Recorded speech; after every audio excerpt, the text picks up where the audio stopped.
Ladies and gentlemen, during the past few weeks, I have seen your air forces in combat, and I am proud of what I have seen. When I refer to the United States Army Air Forces as your air forces, I mean it in every sense of the word. In 2 years, we have come up from 7th place to 1st place. And today, we have the largest and mightiest air force in the world. That was a job accomplished by the will and energy of the entire people of the United States.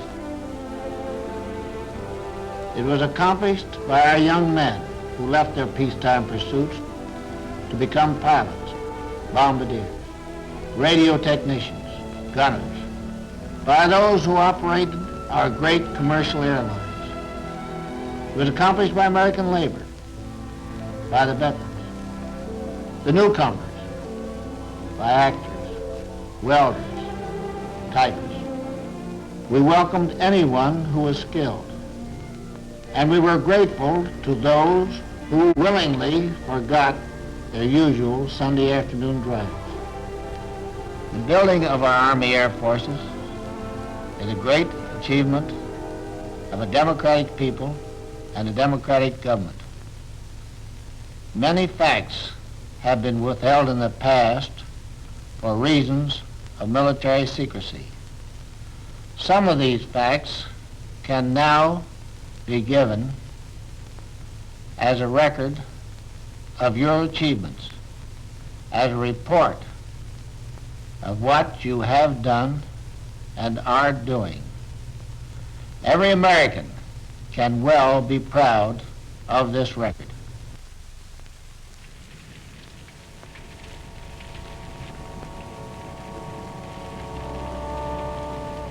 December 7th, 1941.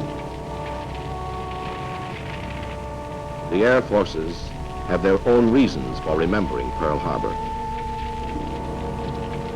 In the entire Pacific area, we had left only 176 planes. We faced a formidable German Luftwaffe and a strong Japanese Air Force with an overall total less than 1,000 first-line combat planes. However, though we didn't have the planes in the air, we did have them on the assembly lines. Long before Pearl Harbor, the President had requested a program of 50,000 planes a year. Due to this foresight, our entry into the war found us with our designs set, many of our factories converted to war production, and our bombers and fighters beginning to roll off the assembly lines. And we knew our planes were as good as any in the world, for the latest lessons learned in Europe, such as the need for heavier armament, had been incorporated. But what about the men to fly the planes? Training was the #1 problem. Lines of recruits appeared all over the country. The training commands pumped them into 2 main arteries.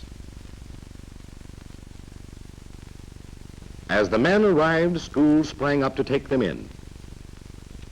Air cadets went through a variety of schools preparatory to flying, while future ground crews learned 100 different trades. Some ground men volunteered for flying jobs. Others became officers. Flyers went on to the airfields, while gunnery training was given to bombardiers, navigators, and other potential crew members. Gaining constantly in skill, individually trained men from 1,000 schools poured on schedule into the operational training units. Here at last, they become units of air power. This program keeps aloft in the United States every day more than 120,000 men.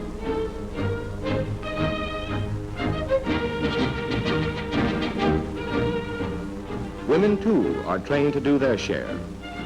Our women pilots, the WASPs, deliver planes to home bases and perform tasks such as towing target sleeves for gunnery practice.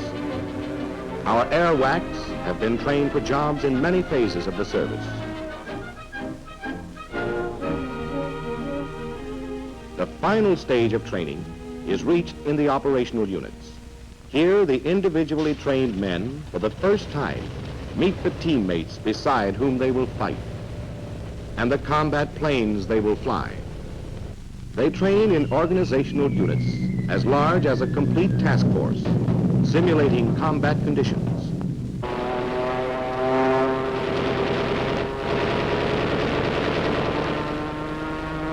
At the Florida Tactical Center, officers back from duty overseas bring new problems, new frontline techniques to be worked out and taught.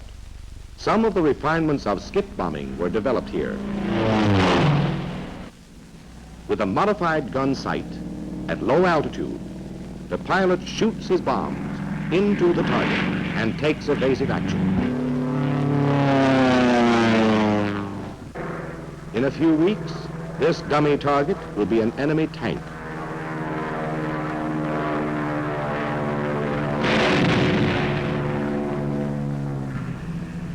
In a few weeks, this will be an enemy ship.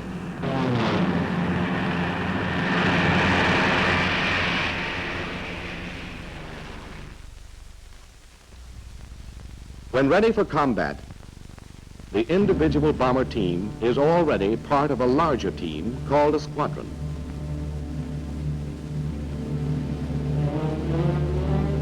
Four squadrons comprise a group. 3 groups, a wing. 5 wings, an air division, and 4 divisions, a bomber command. A fighter command is built up much the same way.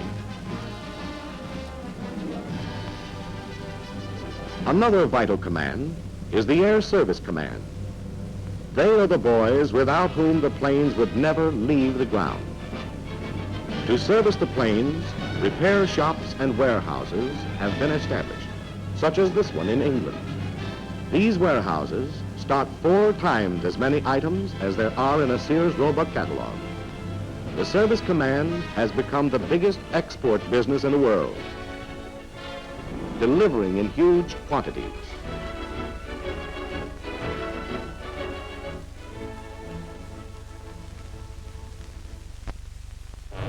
This damaged fortress, Stella, is typical of the planes that come back from a mission badly in need of the Air Service Command. For 3 of Stella's motors were dead. The 4th managed to get her back to England, but she ended up in a meadow. Stella was a mess until a mobile machine shop arrived. A temporary repair depot was set up and the boys of the Air Service Command went to work.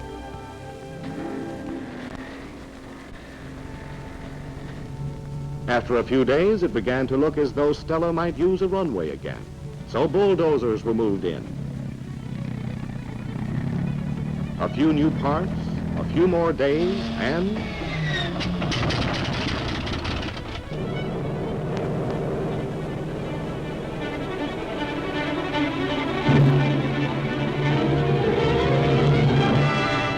she flew again, ready to fight again, thanks to the Air Service Command. The 3 commands are the backbone of an overseas air force. This is a global war. To understand the extent of our air operation, we must take a global point of view. You're looking at the world spread out from the North Pole. Today we have 15 air forces, all joined together by the network of the Air Transport Command. 110,000 miles of regularly scheduled routes, 4.5 times around the world. Over these routes, the ATC ferries planes from factory to front. It transports key personnel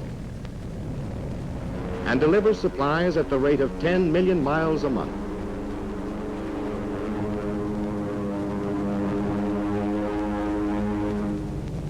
It will take anywhere, anything that can possibly fit into a plane. Once it delivered to Alaska, a complete hospital in 36 hours. It flew a shipment of grenades from the United States to Guadalcanal in 4 days, when our men needed them desperately. The little extra that can turn the tide of battle. This is the daily mission of the Air Transport Command.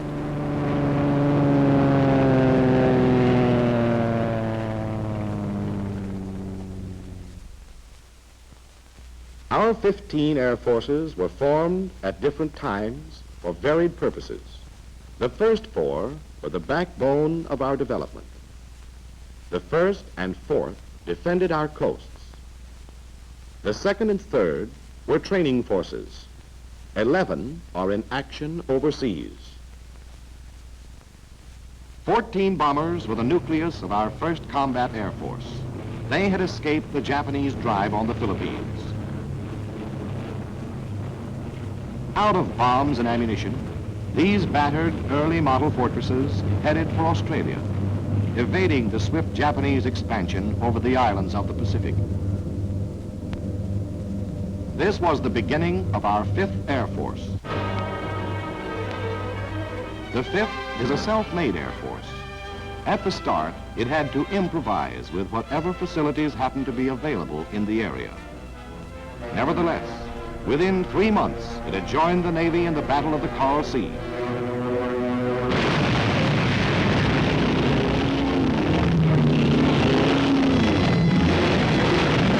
Helping to sink 19 enemy vessels.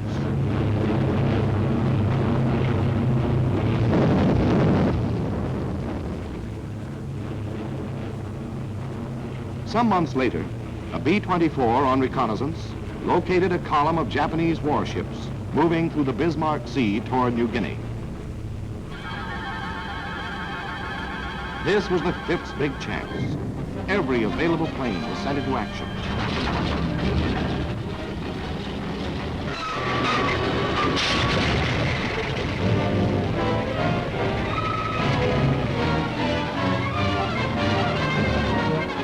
For 3 days, 162 American and Australian planes bombed and strafed the Jap fleet. Many of our flyers came in at mast high altitude to skip bomb the enemy.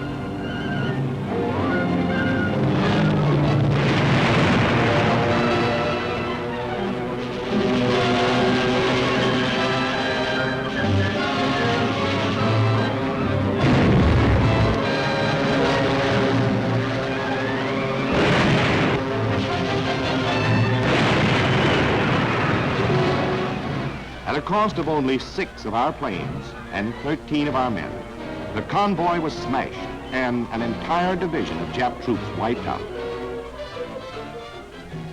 This marked the limit of Japanese expansion. The 5th proceeded to take the offensive against the enemy's formidable system of interlocking bases. Japanese pressure had been concentrated on Port Moresby. We countered swiftly. Our Troop Carrier Command flew 15,000 men across the Owen Stanley Range in one air movement.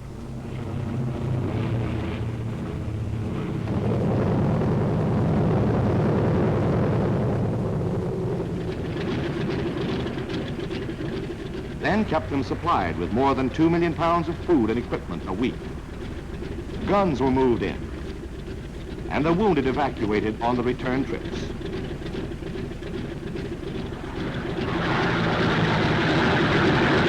Following the spearhead came the engineers. Sometimes they had equipment, sometimes they improvised. Whatever their tools, they built airstrips out of the jungle in record time. From these advanced airstrips, the 5th was able to strike deeper into the Jap perimeter. Rabaul.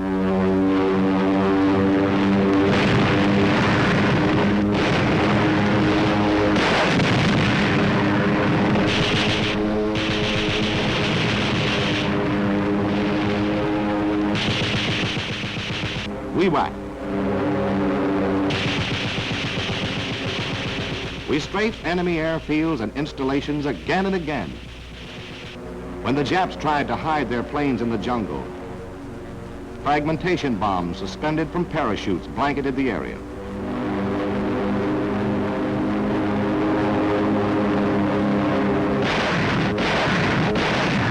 The 5th has destroyed over 1,500 enemy planes, 400 of them at Wewak alone. Our air superiority in the Southwest Pacific has been definitely established. To counter the Jap threat, we're building our own network of air bases on territory recaptured by our combined operations. In this task, the 5th has been reinforced by the 13th Air Force, which was organized a year after Pearl Harbor. Together, these two air forces are driving forward on one of the several roads to Tokyo. The 13th was activated with units from the 7th Air Force. Today on Hickam Field, the devastation of Pearl Harbor has been repaired, and a new and better Air Force is making history. Just a year after Pearl Harbor at midnight, the bombers of the 7th flew out of Hickam on the longest massed offensive flight ever made.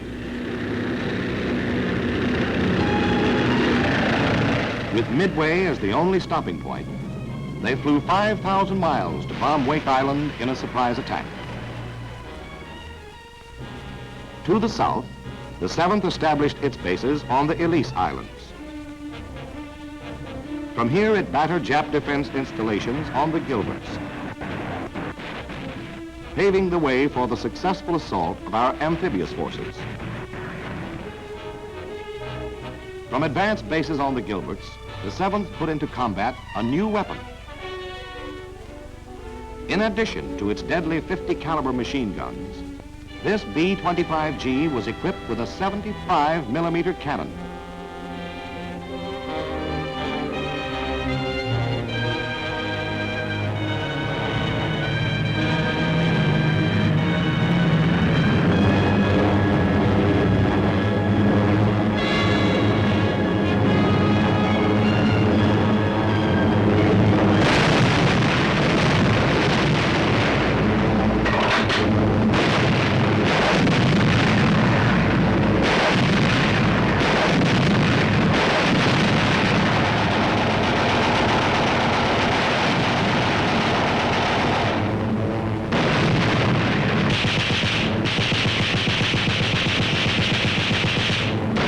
Saturated by the firepower of the 7th and of the Navy, another impregnable stronghold was taken by our armed forces. The 7th is opening up another approach to Tokyo. While the 7th was being built, the Japanese threatened in the north. In a surprise assault, they seized and fortified Kiska. We rushed planes to the 11th Air Force in the Aleutians. Finally, the Japs were squeezed out. From here, we have bombed Paramushiro, Japan's northernmost naval base. The 11th represents a third road to Tokyo. Many of the planes that were rushed to the Aleutians came from Panama, where our 6th Air Force has defended the Canal Zone. The 6th has patrolled the Caribbean for submarines and guarded the sea routes to Africa and Europe.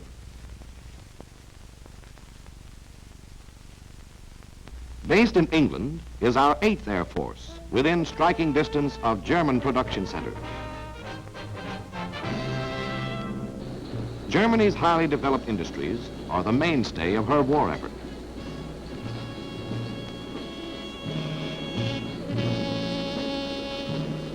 Our strategic bombing has been aimed at the heart of these industries, executing the United Nations strategy of weakening Germany for the invasion.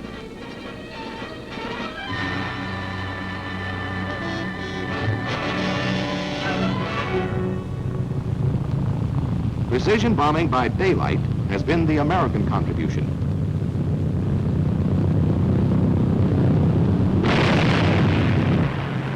Night attacks on whole industrial areas has been the job of Britain's RAF.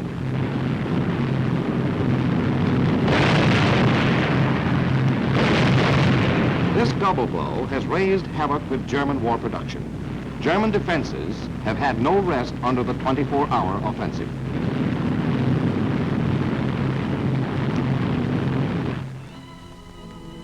Wrecked cities present an additional problem.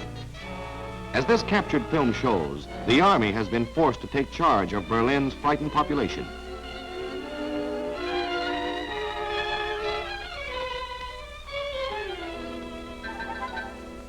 Manpower and resources have been diverted to necessary repairs. In 1943, a series of outstanding attacks marked the development of strategic bombing. Submarine yards, marshalling yards, synthetic rubber, shipyards, ball bearings, and then aircraft plants. Regensburg, Marienburg, Kassel.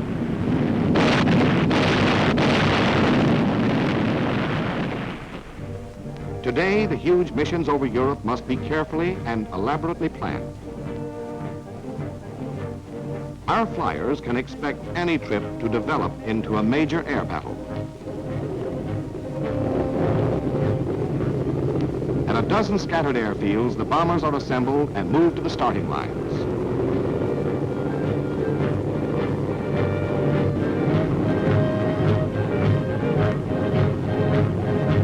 Takeoff time.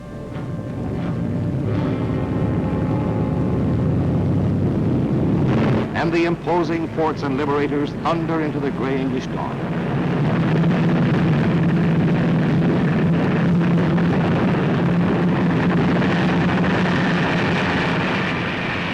They take off on split-second schedule, but war in the air is so swift that a few moments' error may mean a missed rendezvous.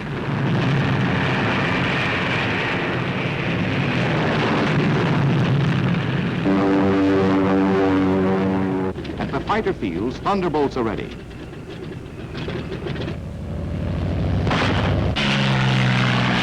They set out to meet the bombers, followed by twin-engine lightnings. The two groups make rendezvous over the English Channel, and with the fighters patrolling the skies around the bomber formation, the air armada moves into enemy territory.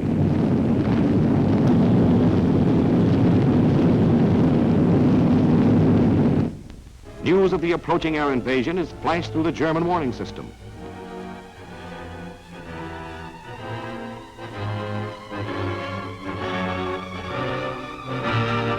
Coastal anti-aircraft batteries fill the skies with high explosives.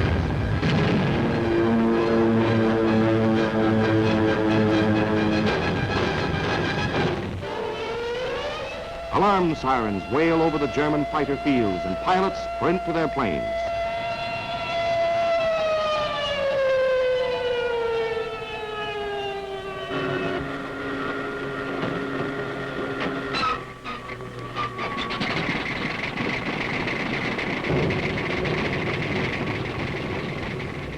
In a few minutes, deadly Focke-Wulfs and Me-109s are on their way to challenge our men and planes.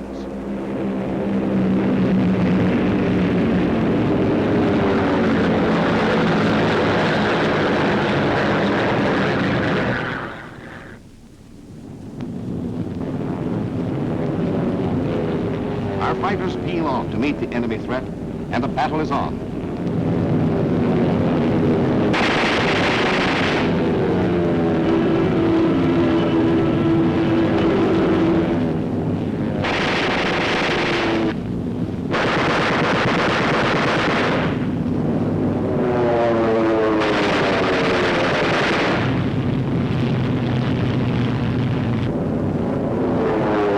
Some of the enemy interceptors are blasted out of the battle zone. Despite opposition, the bombers push on deeper into enemy territory, their progress mapped by vapor trails. In formation, the bombers can lay down a deadly pattern of protective fire.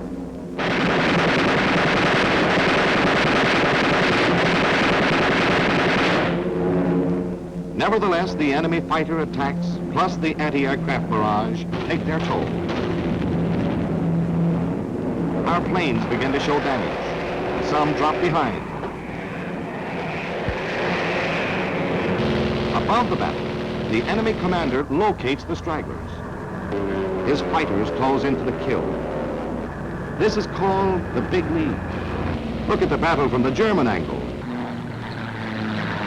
through German cameras, and see why.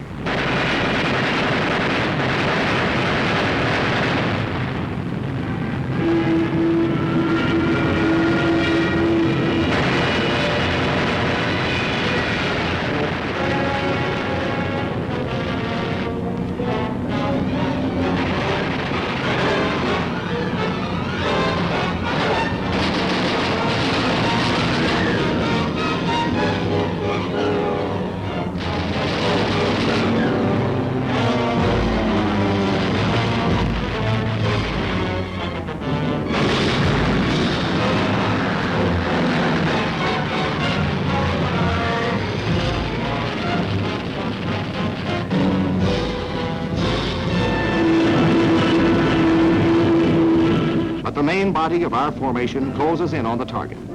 The enemy has never succeeded in making an American mission turn back before completing its task. Despite the threat of sudden, violent death, our flyers stick to their jobs until the bombs are away.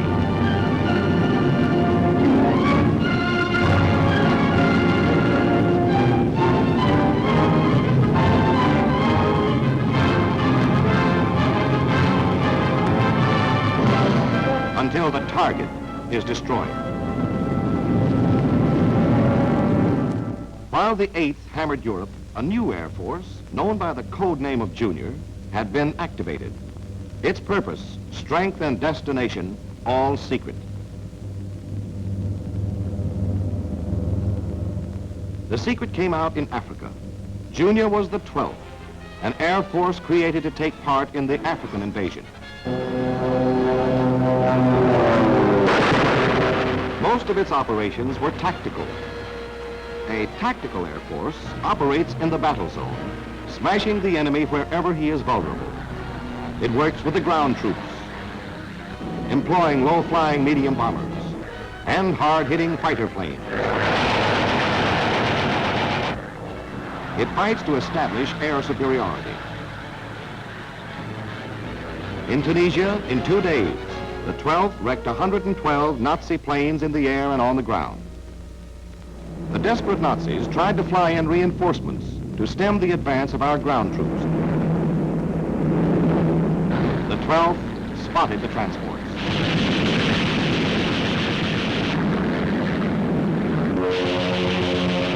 No reinforcements arrived.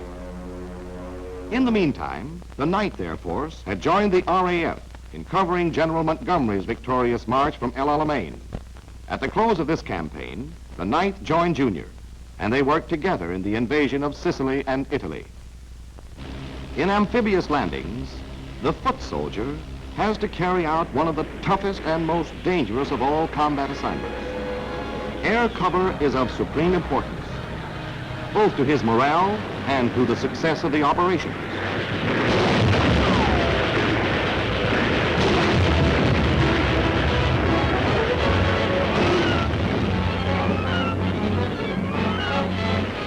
When a beachhead is established, the enemy's full strength must be held off until our troops have a chance to dig in, land heavy equipment, and supporting units.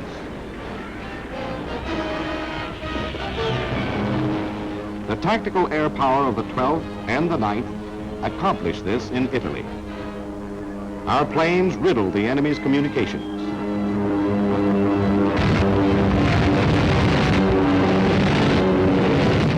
Neutralized his artillery, shot up his troop train, and stopped his tanks. Because of recent developments, the 12th has moved its headquarters to Italy. The 9th is in England for current operations.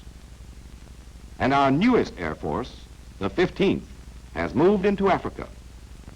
With this distribution of air forces, tactical coverage can be provided for any presently contemplated land operation.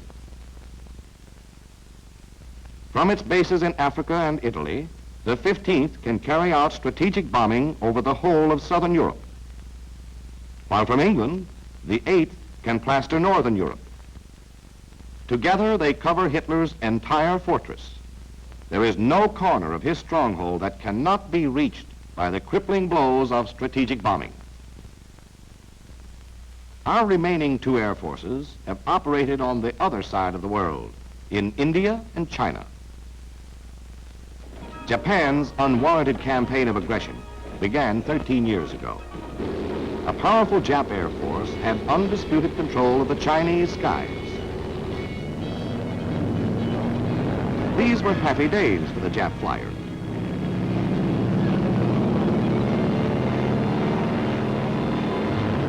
They flew their missions almost unopposed. They murdered at will.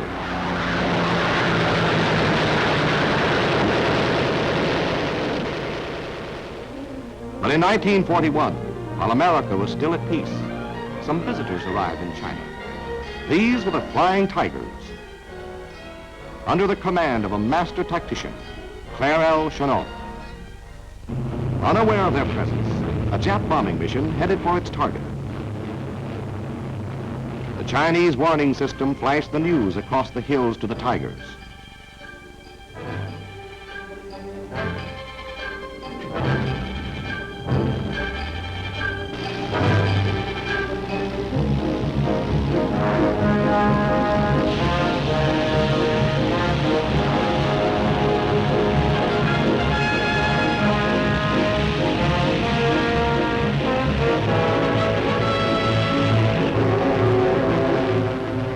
Tigers climbed high as the enemy came on unsuspecting.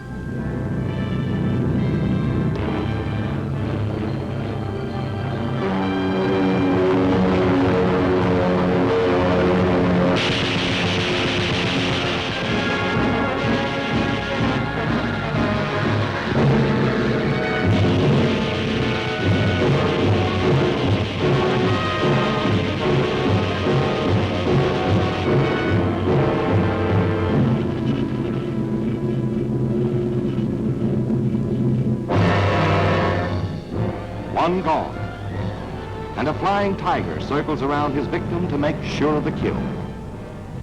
The score that day was 6-0. From then on, the Flying Tiger's combat record never dropped below 5-1. The Flying Tigers were supplied over the old Burma Road. Following Pearl Harbor, Japan took Burma and cut this supply line. The Tigers became members of General Chennault's 14th Army Air Force. But because of this same problem of supply, the 14th is still numerically small.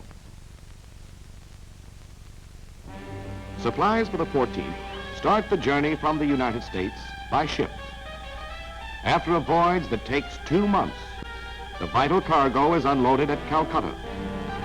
The bulk of it must be pushed to the river docks, laboriously loaded onto barges, and shipped upriver to Assam. Length of the trip, 40 days. The other route to Assam is by rail on a primitive railroad. Shortly after the trip begins, the rail becomes narrow gauge. The agonizingly slow process of unloading and reloading starts again. Frequent accidents and irregular schedules further slow up supplies. At the end of the arduous rail trip, most of the heavy equipment is loaded on trucks for a 4-day journey on rough, dusty roads. And so by ship, train, river barge, and truck, the supplies for the 14th are painfully assembled in Assam, headquarters of our 10th Air Force. The 10th is one of our oldest air forces, created in haste when the Japs threatened India. Today it defends the western terminus of the only route left into China, the hop from Assam across the mountains to Kunming.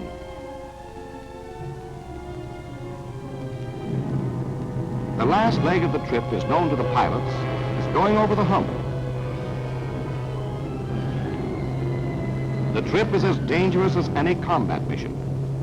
Most of the time, the weather is so bad that the pilots have to make the 17,000-foot mountain passes on instruments. If they veer south, they drift into Jap-held Burma. North, into 22,000-foot peaks. The crews of the Liberators must ferry in their own bombs, gasoline, and everything else. In order to fly one bombing mission, they must make 4 trips across the hump.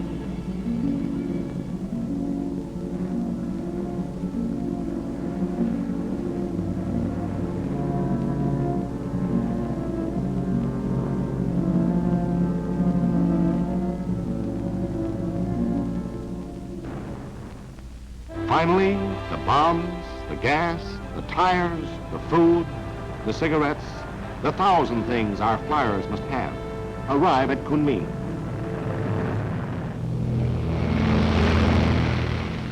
But the journey isn't over yet.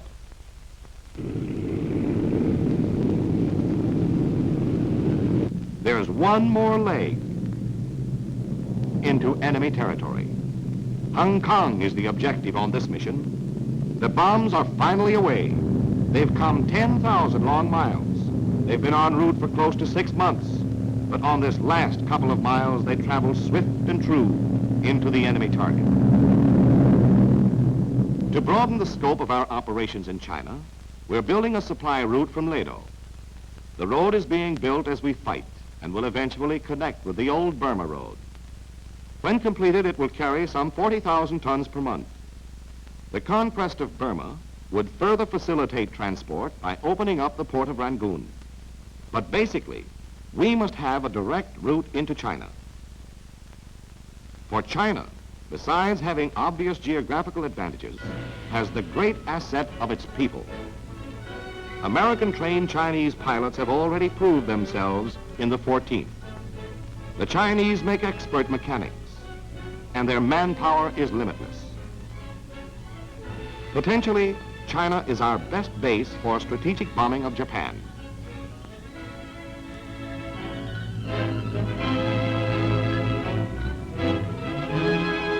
We've struck at the enemy's defenses from every side. We've had some success, but Japan is still far away. For our 15 air forces all over the world, 1943 was a year of great achievement. We flew more than 350,000 combat sorties, but in 1944, we will fly an estimated 1,500,000 sorties, over 4 times as many as last year. In 1943, we dropped nearly 200,000 tons of bombs on the enemy. In 1944, we will drop an estimated 700,000 tons, 3.5 times as many. In 1944, our strength in every category of air power will decisively outclass the enemy. As our military power grows, Germany and Japan are placing increasing reliance on non-military factors to avert their defeat. They realize the vital importance of our production during the tough year ahead. They're counting on their theory that a democratic people is too undisciplined to maintain the terrific production pace we have set.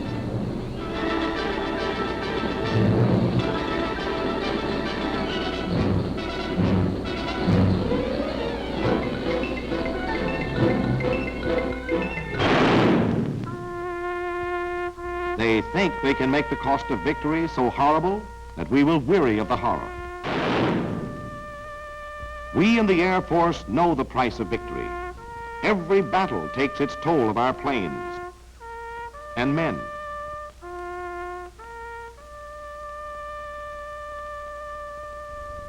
Our enemies think that we will flinch at the prospect of further casualties and settle for a compromise peace.